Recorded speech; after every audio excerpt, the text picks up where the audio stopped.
Assalamualaikum warahmatullahi wabarakatuh. Perkenalkan, nama saya Mutia Alia Sapitri, Stambuk A221-19006. Saya mahasiswi dari Universitas Tadulako, Fakultas Keguruan dan Ilmu Pendidikan, Prodi Pendidikan Biologi. Baik, di sini saya akan memaparkan materi tentang proses-proses hidrologi perairan lentik. Nah, apa itu perairan lentik? Perairan lentik atau menggenang disebut juga perairan tenang, yaitu perairan di mana aliran air lambat atau bahkan tidak ada dan masa air terakumulasi dalam periode waktu yang lama. Harus tidak menjadi faktor pembatas utama bagi biota yang hidup di dalamnya. Proses geomorfologis perairan lentik. Yang pertama yaitu geomorfologis danau, yang kedua geomorfologis waduk, yang ketiga geomorfologis rawa, dan yang keempat geomorfologis kolam. Salah satu contoh yaitu dari geomorfologis danau, contohnya danau tektonik, danau yang terjadi akibat adanya peristiwa tektonik seperti gempa. Gempa terjadi akibat patahan pada permukaan tanah.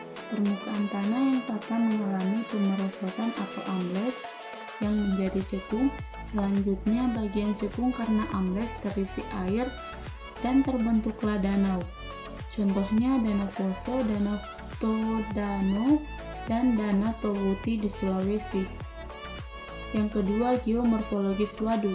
Waduk adalah kolam besar tempat penyimpanan air sediaan untuk berbagai kebutuhan. Waduk dapat terjadi secara alami maupun dibuat manusia. Waduk buatan dibangun dengan cara membuat bendungan lalu dialiri sampai waduk tersebut penuh.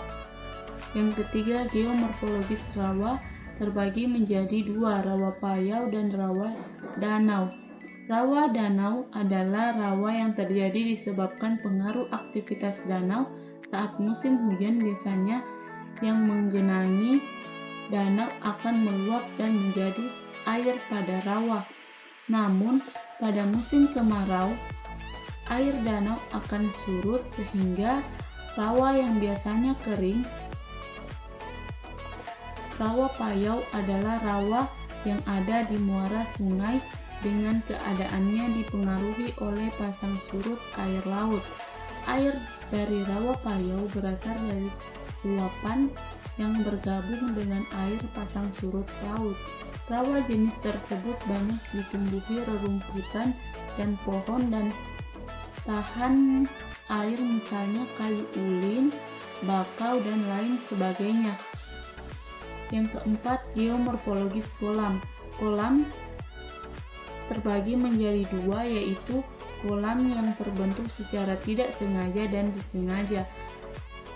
Kolam yang terbentuk secara tidak sengaja pada umumnya terjadi karena kegiatan yang mengakibatkan adanya cekungan di suatu tempat pada musim hujan akan berisi air sehingga masyarakat memanfaatkannya untuk memelihara ikan. Kolam tersebut memiliki luas sekitar 500 sampai 10.000 meter kubik dengan kedalaman 4-7 meter atau lebih. Umumnya terisi air setinggi hingga 3-4 meter. Kolam yang terbentuk secara sengaja, pada dasarnya kolam sengaja dibuat untuk memelihara ikan yang jenisnya bervariasi. Tergantung luas lahan, ukurannya mulai dari kecil sampai besar, dari hanya satu kolam sampai dengan 1 unit kolam. Proses hidrologi perairan lentik. Sebelum masuk ke prosesnya, terlebih dahulu kita mengetahui pengertian dari siklus hidrologi. Siklus hidrologi merupakan siklus atau sirkulasi air yang berasal dari bumi kemudian menuju atmosfer dan kembali lagi ke bumi yang berlangsung secara terus-menerus. Nah, masuk ke tahapan terjadinya proses hidrologi. Pada suatu saat, karena adanya pemanasan oleh sinar matahari, air yang ada di laut akan mengalami evaporasi atau menguap. Nah, evaporasi adalah peristiwa berubahnya air yang ada di permukaan bumi menjadi uap air dan naik ke lapisan atmosfer. Peristiwa ini disebut evaporasi, terjadi karena temperatur yang cukup tinggi sehingga molekul air yang ada di permukaan memperoleh energi yang cukup untuk memisahkan diri dari air yang ada di permukaan. Kemudian, penguapan yang juga terjadi pada tumbuhan dikenal sebagai transpirasi. Transpirasi berarti penguapan, namun perubahan air menguap. Uap air tersebut berasal dari jaringan hidup tanaman yang terletak di atas permukaan tanah. Proses transpirasi ini terjadi akibat penguapan air tanah yang diserap akar tumbuhan, kemudian dialirkan melalui batang hingga sampai permukaan daun lalu menguap ke atmosfer. Faktor yang mempengaruhi transpirasi adalah suhu, pergerakan angin, kelembapan udara, dan kelembapan tanah dan jenis tanaman. Ketika terjadi proses penguapan pada air laut dan yang terjadi pada tumbuhan berlangsung secara bersamaan, maka proses ini dinamakan dengan evapotranspirasi. Faktor yang mempengaruhi laju evapotranspirasi adalah yang pertama meningkatnya suhu, radiasi matahari, dan pergerakan angin. Yang kedua meningkatnya kelembapan. Nah, kemudian selain evaporasi dan transpirasi juga terjadi penguapan di gunung yang disebut dengan sublimasi.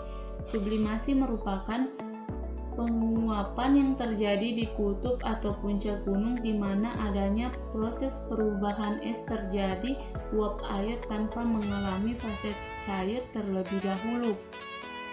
Nah, ketika uap air akibat evaporasi dan transpirasi tersebut berubah menjadi uap air ini akan mengalami kondensasi atau pengembunan.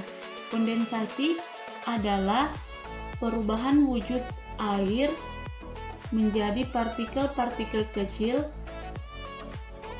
dan titik-titik air dengan ukuran sangat kecil setelah proses penguapan. Kondensasi dipengaruhi oleh suhu udara rendah pada ketinggian tertentu. Partikel titik-titik air tersebut kemudian saling berdekatan dengan membentuk awan. Kemudian, karena adanya angin, awan tersebut akan bergerak menuju daratan dan proses pergerakan awan disebut sebagai adveksi. Ketika awan tersebut sudah berkumpul mencapai titik jenuhnya, maka akan terjadinya presipitasi atau hujan.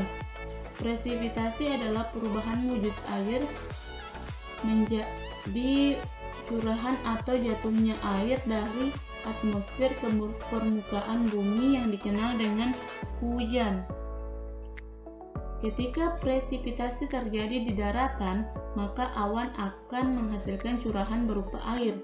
Ketika presipitasi terjadi di daratan tinggi, maka tekanan udara yang rendah, awan akan menghasilkan curahan dalam bentuk salju dan es.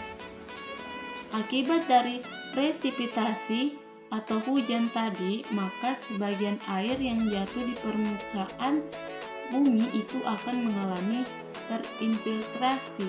Nah, infiltrasi adalah proses masuknya butir-butir air hujan yang jatuh ke permukaan bumi ke dalam tanah melalui pori-pori tanah tersebut.